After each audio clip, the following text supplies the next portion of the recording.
Hi, guys. Hi, everybody. Hi, Quinn. All right, so we're here to talk about equity and access and the blind spots inside utilities, equitable policy, how to bring the community back into the room.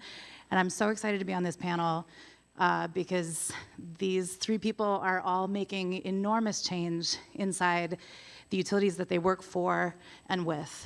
So I'd like to kick it off by asking Angie to talk just a little bit about her initiative with the Peoria Guild of Black Artists and how that has started to bring community back into the room at Ameren. Cool. Okay, I get to kick us off. So hi, I'm Angie Ostaszewski. I work for Ameren. It's a utility in the state of Illinois. We basically cover the not Chicago part of Illinois, if you're not familiar, we're everything else. And so what I do in my role at Ameren is I manage our community-based partnerships as well as supplier diversity, and I do a lot of work in our pilots and innovation. One of the partnerships that we started back in 2020, and it's grown a lot, is we worked with a group called the Peoria Guild of Black Artists. We're still collaborating today. And we were really thinking, how can we make our marketing materials connect better with the various Black communities in the area that we serve. We cover about 44,000 square miles, so very spread out, mix of urban and rural, and a lot of our sort of legacy marketing pieces, you could tell they're stock photos, or that we downloaded them, from Shutterstock. And even though we've worked with also amazing marketing companies, we really saw a need to create custom pieces.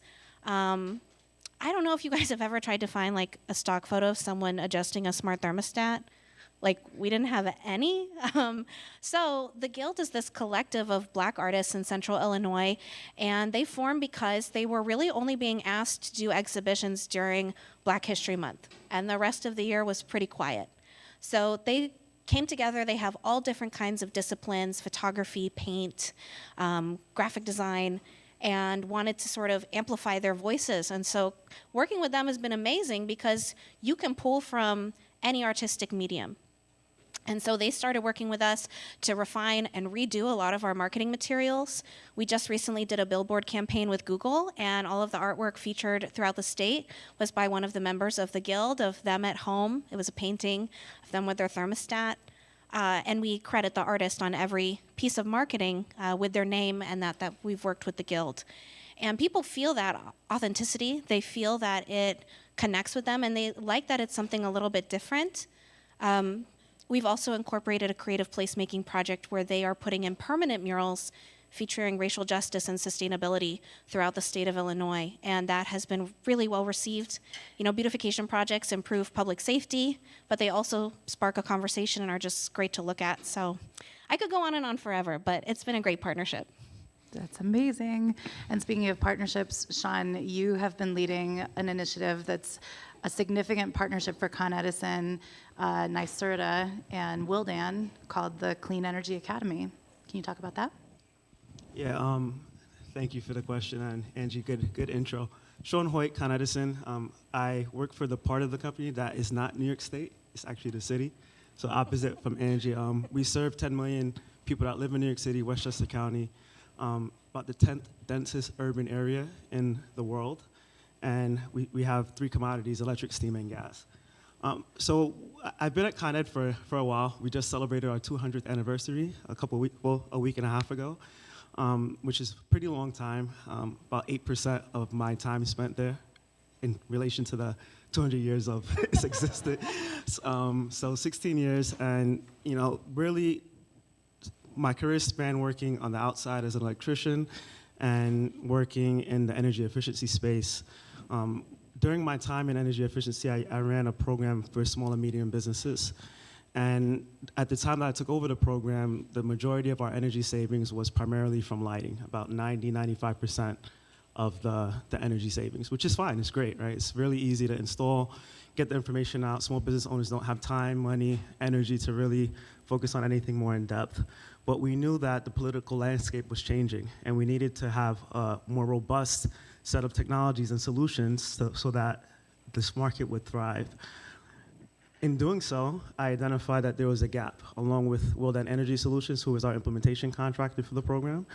And under the New Efficiency New York order, which is the governing body for the joint utilities in New York State, to help us set goals and targets for energy efficiency reduction, NYSERDA allocated $36.5 million in workforce development and training under what they call program opportunity notices. Sorry for the acronym NYSERDA, New York State Energy Research and Development Authority. And under that structure, we were able to submit applications for funding for workforce development. What came out of that is the Clean Energy Academy.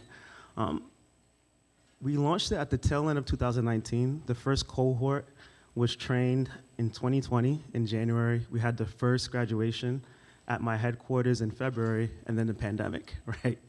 What are we gonna do now, right? So we pivoted from in-person to virtual. We were awarded several more grants after, under the structure. The first set of the curriculum was focused on traditional energy efficiency, so lighting, refrigeration measures and controls. The second curriculum that we launched was the thermodynamics, so building envelope, more of the heating systems in a building. And more recently, we had a clean heat sort of tailored coursework. In November of last year, we graduated our 500th graduate, which was a milestone for us. Over 1,000 participants in the program, and we're looking for the foreseeable future to continue to enable these people that really want to be part of the clean energy transition. One of the most critical parts of this is that 50% at minimum of the participants must come from what we deem priority populations. That is disadvantaged communities, that is formerly incarcerated, that is people with disabilities, veterans, right? People that really don't have access to this type of training or don't think that they could be part of this transition. It's completely free to them, right? And we've been able to have a significant impact in communities because of this. Okay, and Quinn, we've got two utilities on the stage talking about some incredible steps forward in equity. Can you talk a little bit about the work that you're doing with utilities and why equity is so hard to talk about inside those walls sometimes? Thank you all. My name is Quinn Parker. I'm the CEO of Encolor. It's an organization dedicated to having these conversations across the country. Primarily, I work with utilities and consulting firms that support utility programs. And this is a conversation that I get the privilege of having on a daily basis. I do it in all types of ways with my utility clients. But we continue to struggle over, what does equity even mean? What does that mean to you as an organization, to us as individuals, and what does this mean for all of the folks that have been marginalized and then able to take advantage of the dollars and programs, products, and services that you all offer? And so I sit and I listen to what they're doing at Con Ed and what they're doing at Ameren. At Ameren, they're excellent examples of individual utilities taking initiative to push forward what they believe is an equity agenda that meets the needs of their communities. And I always challenge folks when I have an opportunity to speak to them, have you all done the same in your own organizations? Have you sat down and thought about what equity means to you, your organizations, and the communities that you serve? And Shaun, we were talking earlier today about the fact that equity is so complex, and when we talk about underserved communities, we're not just talking about through the lens of energy, but we're talking about through the lens of historic policies that impact communities. And I know New York has some significant examples of that. Yeah, the regulatory framework is somewhat of a moving target, right? We established reforming the energy vision at the tail end of, or towards the middle rather, of 2014, 15, which was really the catalyst for non-wires alternatives programming and really designing new business models for our customers and for our partners. At the time that REV was coined, it was determined to be the death spiral of utilities because we were no longer going to build infrastructure. It was only going to be customer-side solutions, which makes sense, right? You're not building to meet demand. Instead, you're building if you really need it, right? The traditional utility approach is you see a load growth in any network in your service territory, and you build to meet that demand. You put it through a comprehensive benefit cost analysis, and you figure out what the path that you should take is. Under REV, we were able to defer the build of a $1.2 billion substation with $200 million of customer-side solutions. which was nominal for the industry. It was a catalyst for a lot of utilities and everyone was watching that project. Since then, we have now the Climate Leadership and Community Protection Act, which is the complete opposite. It kind of bolstered some of the fundamental values of REV, but now that we're divesting in fossil fuels and looking to electrify heating systems, we know that in the future we have to build to meet that demand, right? While encompassing the efficiencies that we are hoping that our customers adopt through our energy efficiency programs. But that doesn't just mean build. It means also pay attention to those communities where maybe things have been built in ways that weren't equitable. Maybe highways are running through communities, and how do you help those places? And is it even the job of the utility to do so? So this is a prompt based off a conversation I had with Ashley before, so sorry I didn't pick up on the cue. I teach a course at Columbia University called Sustainable Operations, and I was sharing with my students 2 weeks ago about a project that I was on a task force for at Hunts Point Produce Market. And during the session, it just brought to my mind, in the late 1930s, a gentleman by the name of Robert Moses built highways all through New York City, through communities, displacing residents. About 400,000 residents were displaced. I'm talking about a multifamily building that was demolished just for this highway to be built. And the areas where the communities were displaced were the surrounding neighborhoods of these highways, which led to increased asthma rates, obesity, heart failure because of the carbon emissions that these vehicles that travel across the Cross Bronx Expressway emit. And let me just give you some level of scale of the amount of vehicles that travel. The George Washington Bridge is not only the most traveled bridge in the United States, but in the world. Right, we're talking about roughly just over a quarter million vehicles travel across the bridge daily. When you compound the fact that around Hunts Point Produce Market, 15,000 of those trucks travel there daily. And then they have what's called transportation refrigeration units, or TRUs, that are an overspill of the facilities that they have in order to keep their produce cold and fresh. Now, the market feeds about 40% of New York State, so you can't do away with their services. However, because of the carbon emissions, even more so there are a lot of health implications for people that can't move anywhere. They don't have money, they don't have resources, they don't have access. So through this task force that was designed by a good friend of mine, H.G. Cizelle, and Advanced Energy Group, we were able to collaboratively put together a team. NYSERDA was part of it. They actually led the challenge. The health department, a number of partners that really put our minds together to figure out how we could solve this problem for the community. And we were named in Governor Hochul's State of the State as a clean energy hub in the upcoming future.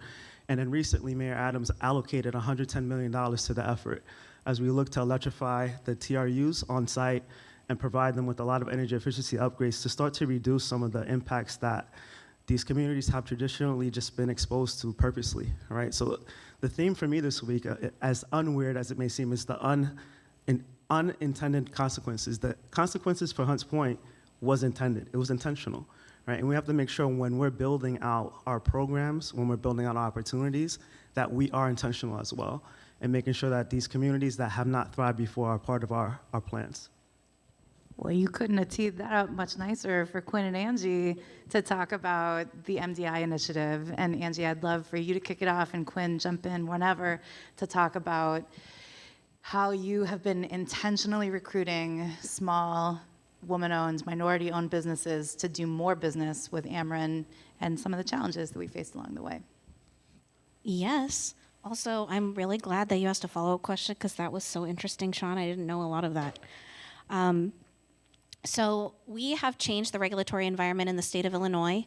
In 2018, my now VP, Crystal Sims, shout out to you wherever you are, helped to create the Market Development Initiative. It's the first utility program of its kind, and it's under our energy efficiency umbrella, but now it's kind of spreading as an approach throughout our company. And it carved out a portion of our program budget to advance 3 goals. reach folks who have not benefited from energy efficiency services, to develop or launch businesses within our service territory, and then to recruit job seekers into the industry. It's super unique because these are not businesses or job seekers who are growing within Ameren necessarily. We have the ability now to develop contractors and businesses throughout our service territory. So we can help place job seekers with our network of over 900 contractors. We work with our implementation contractors to help them fill jobs. And then we also try to innovate and partner with community-based organizations by funding them, funding ideation, funding execution, funding if they sit down with us for a conversation, because we don't want to tokenize the folks that we're really trying to understand and reach. And so with that new regulatory environment, we got to stop thinking, how can we be more inclusive within this box? We just changed the dang box, and it's been such a dream come true for me to be part of this work. And a lot of our partnership with Quinn and Encolor has been, how do we work with local, diverse, developing businesses? The first step, identifying them, seeing what they do, that is just step one. Quinn and her team, including Ashley, have really helped us to refine what does contracting look like, what does an RFP look like, and I'll let her talk more about it, but it has been super transformative for our program. So I'm happy to talk about the project with Ameren. I just want to make a couple of quick statements about what we're hearing. I think both Shaun and Angie have outlined to us that the work that they're doing isn't necessarily happening in silos within individual departments or individual programs that they're working on, that they're changing policy. They're changing regulation, and I think we all have to think about how policy and regulation may be inhibiting our ability to really reach audiences that we haven't reached before. And so that's, for me, a great way to do that is to think of who we're engaging in our procurement practices. So Encolor offers to some of our clients an ability to be a third-party administrator for different solicitation processes. And the reason why they come to us is because they've acknowledge they do not have the reach or the trust in the communities to bring these folks into the procurement process, especially for small, diverse businesses that may not have the infrastructure to compete with larger organizations, but bring a wealth of information and a perspective that some of the larger organizations just simply don't have. And you say, well, we reach out. We have diverse companies that work for us. Well, I think it goes back to, we listened to a presentation earlier about the term decarbonization and electrification. They're becoming words we use all the time. Yes, in this table, in your circle, in your world, the average person does not use decarbonization or electrification in the day-to-day way. They talk about the way they do their work, the way they live. So we're trying to introduce these concepts to organizations that bring value, bring perspective, but maybe don't have the depth of knowledge in our industry that we have as we sit in this room. So the procurement practice is just, I think, one of many ways we can start thinking about being intentional and bringing voices into the room that haven't been heard. Can I add on to you? Absolutely. One key role that Quinn and her team have played is it's not just that she puts together the RFP when we work together, issues it, identifies with Doer the kinds of diverse organizations we're trying to market to, but she is the decider. We support her and make recommendations, but we really wanted to relinquish our power as a utility to someone else who has this broader vision. And if you're gonna partner with a diverse company about inclusion practices, you have to really sit back and think, what power do I have that I am going to pass on to someone else? And if there's nothing you can identify, you're probably not gonna be effective. Yeah, I appreciate that, Angie. And I also think I wanna make sure we understand that it's also the way we communicate. Encolor is a strategic consulting firm. We do a lot of work talking about equity and access, but we recognize we are not a marketing agency. I don't always have the right words to communicate with different communities that I haven't historically spoken to. And so organizations like Doer are allowing us to reach and talk to folks in a way that resonates with them. We have to be ready to change the way we talk to folks. We have to change the narrative. We have to recognize that we don't have the answers, and perhaps we don't even know the value proposition for some folks for participating in our programs. Saving money and saving energy is not always the reason why people choose to participate in programs, so I think we have to have a different value proposition. So Shaun, you kind of changed a lot of things. Shaun makes trouble wherever he goes. I don't know if that's not clear to anyone yet. Good trouble, mostly. At Con Edison, you changed the game around marketing when you were in charge of the SMB program and decided to start bringing the community back into that room. As Quinn mentioned, there are different reasons why people participate, and you decided to put your customers who had participated front and center, and not just customers who had participated, but a focus on minority and women-owned businesses and profiling them right in the advertising, which was not easy. Thank you for the compliment, Ashley. I am not a troublemaker, for those that you are wondering. And I was enjoying the back and forth between Angie and Quinn. Maybe next time you sit next to each other. Right? Yeah, no, but similar to what Angie was mentioning about the stock photos, you know, like, we're in New York City. We always boast about it being the best city. Does anyone agree it's the best city in the world? Or I'm in the wrong neighborhood? Okay, good. I have some support here. So why not profile our customers, right? Working with Ashley, thank you for your guidance and direction. And Quinn, I completely agree that we need to lean on the experts in this space to really get the messaging out in the right way and lean more away from our industry terminology. But we were able to launch a multicultural campaign within different publications. So you had the Russian Bazaar, you had El Especialito, I probably jacked that one up, so forgive me on that pronunciation. Carib News, Amsterdam News, a number of different publications, and we really looked at our database of customers that participated in our program and highlighted them, spotlighted them on all of our marketing, put this out to all of the print publications for the newspaper stands, and really got the messaging out about the work that they're doing within their communities and business. Similar to kind of what you did, except for yours is a little cooler with the artists. I think I'm going to borrow that from you, Angie, if we can. Yeah, but I've also been copying your ads since I saw them, so we can copy each other. Okay. Well, this is a demonstration of collaboration that's needed. Collaboration, not copying. Collaboration, yeah, that's the right word. So yeah, you know, just thinking of how we could best support and help them, right, and amplify their messages and their voice. What we learned, you know, we're not just doing this in the dark. We did a lot of market research and different sort of outreach and engagement with our customers. And what we learned is that they really want to hear from each other, right? There's not much trust in why a utility would be walking into your business to offer you money so that you could upgrade equipment that's going to save on your bill to pay that same utility. A lot of skepticism behind that. A lot of our customers wanted to hear from their peers, wanted to hear from people that they could relate to, and that was kind of the messaging for me. That was enough for me to hear to jumpstart this initiative. In addition, this conversation keeps coming up about meeting customers where they are. When you think about the small business community, if you think about a data center owner or warehouse, they don't really care about saving money. They care about their inventory being secure, right, and being the reliability aspect of what you're providing them. When you think about them, they don't really care about aesthetics, but retail, they care all about aesthetics to drive foot traffic through their business, right? And then restaurants only really care about their bottom line, right? They're really trying to stay open. So there's different ways that you can message to them to really support their needs instead of just thinking about our own needs first. And so on that front with small businesses, I want to talk a little bit about access for a moment. Shaun, you changed the rules when you were managing the small to medium business program for minority and women-owned business contractors to be able to engage with the utility. And Quinn and I, as women-owned businesses, have had the experience of working with a lot of utilities where, as a small business, we've faced enormous hurdles to be able to work with the utility after we had won the work, just to be approved to be in the system as a vendor.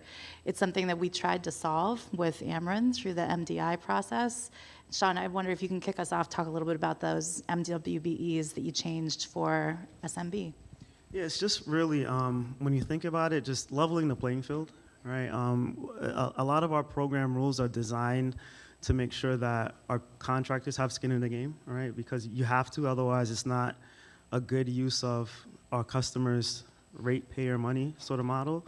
But understanding that MWBEs, minority and women-owned business enterprises, may not have the means, the wherewithal, the staffing to really meet the requirements, we just leveled it and said if you have X amount of employees working for your business, if you're MWBE certified or if you're not, we're going to create these opportunities for you. So what I did is I created what's called quarterly stakeholder engagement meetings with a different thematic topic each quarter. And for one quarter, it was engaging MWBE's participation within our energy efficiency programs. We partnered with small business services at the city level and our supply diversity team at Con Edison. And what we did is we hosted them with matchmaking booths in the back so that if they weren't certified MWBE, they could have all the information and become certified, not on the spot, but within a month or so. We reduced the amount of insurance requirement that they had to provide us in order to participate in our programs.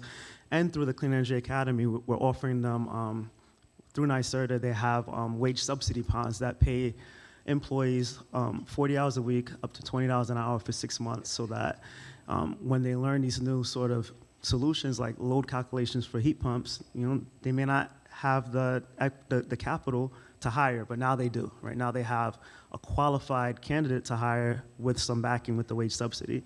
So it's like really just making sure that we're keeping the entire ecosystem on point, for lack of better words, so that they could be part of this transition as well. I always got stuff to add. So I'm sure many of you know this if you've looked at these certifications. These diversity certifications are hard. They are a lot of work to get. So something we changed in our program with specifically our contractors, because a lot of the folks we work with, it's like 2 people running a business, right? It's not a large enterprise, is we waived that requirement and allowed people to just self-identify by diversity category when they enroll as a trade ally in our program. We're not required to report that. It's not official diverse spend per our state level reporting, but it's important, I think, to start tracking that sort of unofficially to demonstrate the scale of folks you're working with who are diverse, but they're just never going to go through that process. And at some point, we have to acknowledge that the system for tracking diversity is not working for the folks that it's supposed to benefit. And so I think we now have 2 years in of tracking those numbers. And again, coming back to policy, the next thing is really going to be to advocate and come together with those organizations and say, look, we're a utility, we're still giving them procurement opportunities. There's been a huge benefit. So how can we come up with a new way to really track diversity in a way that's authentic, of course, like you want people to be honest and transparent, but not making it so freaking hard.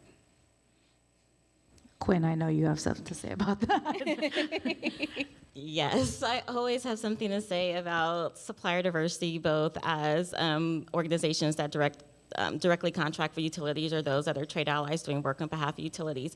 But I'd like to step back just a little bit and then come forward. The session is about access and efficiency, and we're talking about decarbonization and electrification too.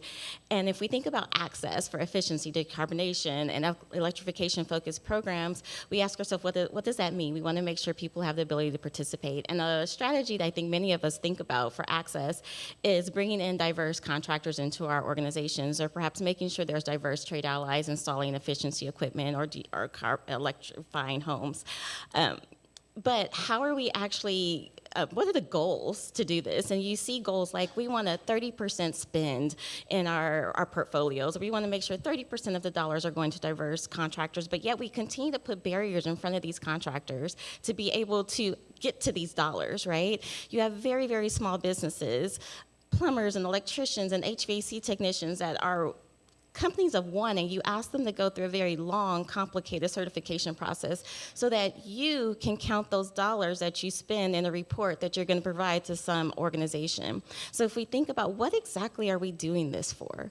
Are we trying to make sure we have a diverse set of contractors and vendors because we want to promote and provide economic development in communities? Because I can tell you small micro businesses are the #1 business in the United States, and they drive economics in communities.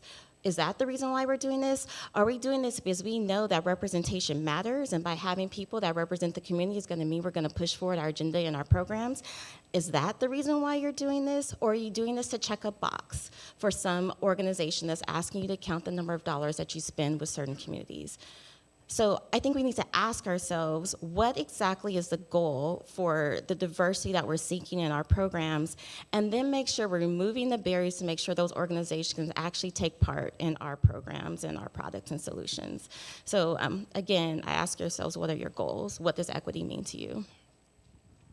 If I could add something to that real quick. I was gonna say, I don't know who wants to go after that, but geez, good luck, Shaun. Yeah. I mean, I think it's a little bit of all of it, to be honest with you.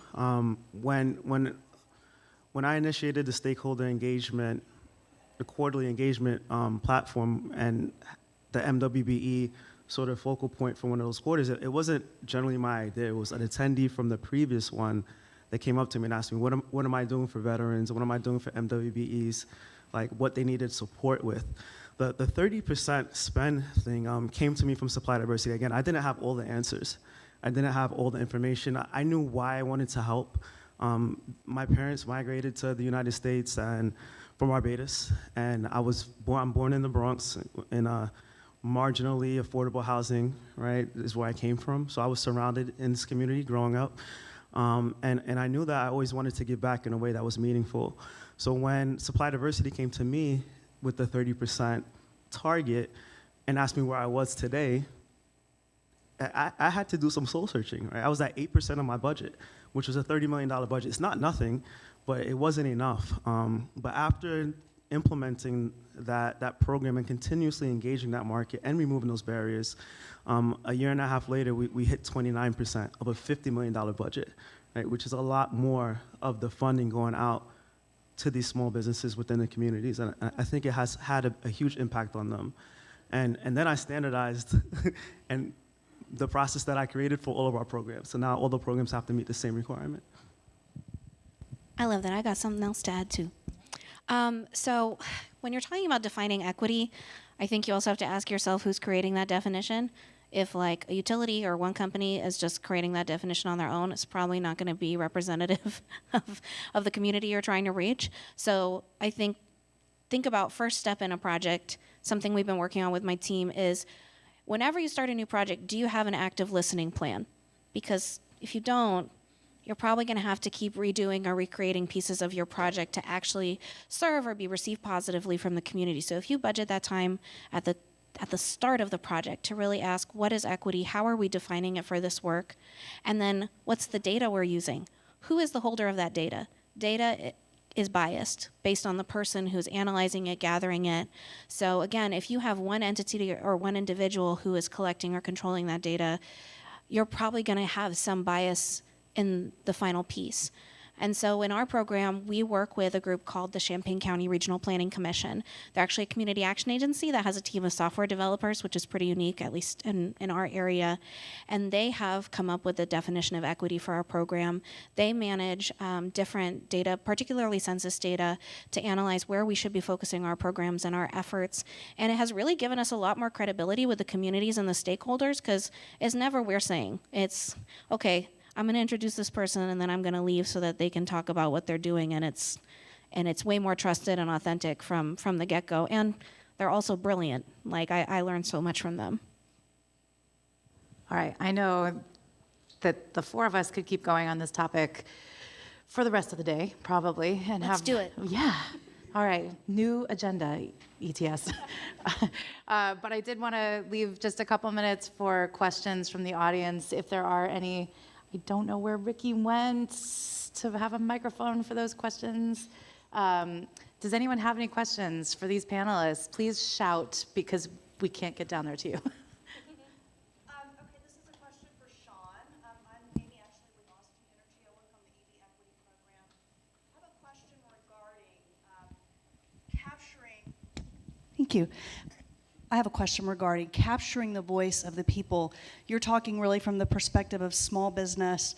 What about individual people? Does your utility have a plan, something in the works of like surveys or focus groups, or how do you get to people beyond that sort of data collection, like one-on-one, getting that true feedback to help design those programs? Yeah, that's a good question. I spoke from my experience managing the SMB program, which is, I did that for some time. In my new role, we are focused on the entire market. And we also just had a part of my department that's focused on program design, which is capturing the voice of all stakeholders. So at Con Ed, we have our clean energy commitment, which is focused on really backstopping the CLCPA.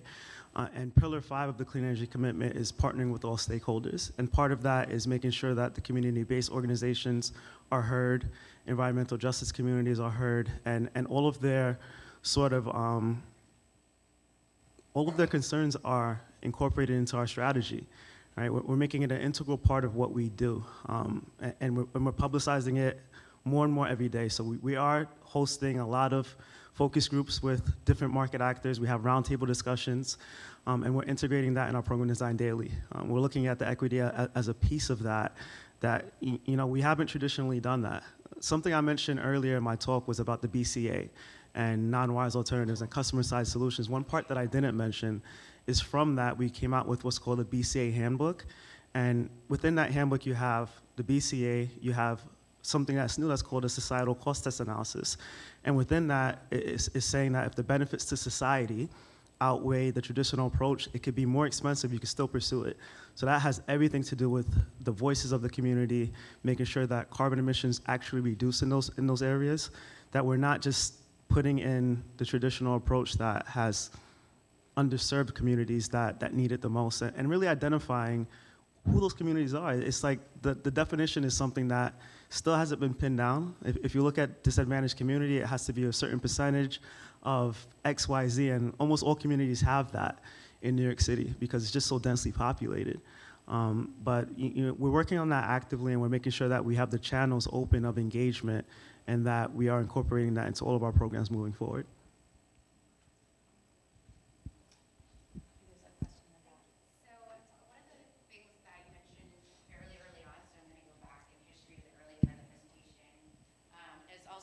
For Shaun, but I'm happy to have all of you guys respond. But one of the things, as I work for Franklin Energy, we're an implementer of utility and local, state, municipal programs. And one of the pieces of pushback that we've gotten recently is around incarcerated, bringing back formerly incarcerated individuals into the program. And so it interested me, coming from a utility, how you went about kind of changing some of those perceptions and allowing those individuals to become participants in the program from the side of staffing and becoming a part of the implementation of the programs. I could start, but I think Angie has a really good answer for you. Yeah, no, I know the story. But really, hats off to NYSERDA, right? NYSERDA is the one that put the stipulation for the priority populations, and it's their definition, right? So it's really hats off to them for putting that as part of the requirement in order for us to receive funding for the training program under the Clean Energy Academy. But then we had to execute on it. So we partnered with organizations. The Fortune Society is one major one. Their motto is building communities, not prisons. And what they do is they provide us a lot of the potential candidates to take the training that they've vetted, that they've worked with, that they've nurtured, as well as other community-based organizations. Another key one is Green City Force, right? They don't necessarily work with formerly incarcerated individuals, but they work with people from communities, underserved communities rather. We have non-traditional employment for women as another key partner. So it's really partnering with the stakeholders to get the right candidates that want to be part of this transition to take the training and then continuing to guide them throughout the process and then pairing them up with one of our participating contractors for employment opportunities after. But I'll turn it over to Angie to speak more in depth about the formerly incarcerated. Thanks, Shaun.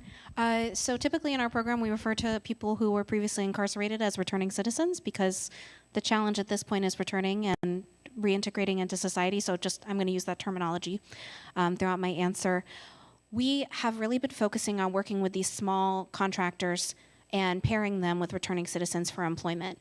And the reason for that is most of these small shops, when they have a job opening, they're not going to write a job description. They're not going to post it on Indeed. They're just going to tap into their network, find someone who has kind of the right values and approach to the work and teach them a lot on the job. And we're hearing from this network of hundreds of contractors, I can't find anybody. No one wants to do this work. And so you're looking at these employers who are struggling to find people, they don't have like HR in-house, and then we're looking at this population that really struggles to be hired. There's obviously stigma. A lot of our service territory is rural, relatively conservative. There can be sort of fear or hesitance in hiring. So one of the things we've done is actually from our pipeline of job seekers we work with. By the way, I also do workforce development for Ameren. I didn't say that earlier. So in our pipeline of job seekers, we actually hired someone who was a returning citizen to be over all of our workforce development outreach. And so he interfaces with the employers. So one that's an immediate disruption is he himself was in prison for 30 years. And so it starts right away to make them reconsider if they have some kind of bias or internalized viewpoint. Then we really talk to them that there's statistics showing that people who are returning citizens are more likely to stay in a job. And in a job where you see a lot of folks work for a contractor and after 6 months they leave and start their own business, there's a lot of value in someone who's willing to stick around. So we really have to sell that story. It's very hands-on, one-on-one. But those conversations have been where we've seen a lot of great outcomes. We actually ran a seasonal employment pilot last year. Of the 28 people in the class, 25 of them were returning citizens. Some of them were even still in incarceration in an adult transitional center where they were released during the day for work. And we were able to place 22 of those individuals in jobs after completing an energy training just through building those relationships. Okay, I know there's more questions. We're going to be out in the lobby after this for chatting. But to wrap it up today, I'd like each of you to talk about what you're hoping to get out of ETS this week, because I know Angie and Shaun, you came with some specific hopes about people to meet, and Quinn, conversations to have and lead. So Quinn, why don't you kick us off? I'm excited to be in a space with individuals that are leaders in their respective fields, but also open to the possibility of what the future will look like, because the future is going to look different than what's sitting in our room right now, and we have to be ready for that. So I appreciate the conversation.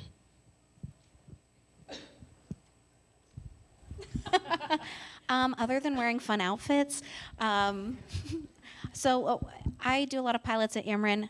I want to launch ideas that no one else wants to. Something new and innovative that maybe people have been afraid to take a risk with. So I'm going to sponge up from all of you. Yeah, I want to piggyback on what Carl mentioned. I just want to find ways to make this cool to everyone, right? A lot of people don't think it's cool. So I think my socks are cool when pigs will fly. So this is my keeping it weird addition for the panel. But yeah, just really connecting with everyone. Hats off to Jason and the entire Z Prime crew for putting this together. It's been really great working with them, and hopefully we'll continue the conversation after. And from the Doer Maker side of things, myself and my sleeves are looking for people who want to talk about communication. So I hope we all get the chance. Thank you so much. Thank you, Z Prime. This was a great conversation.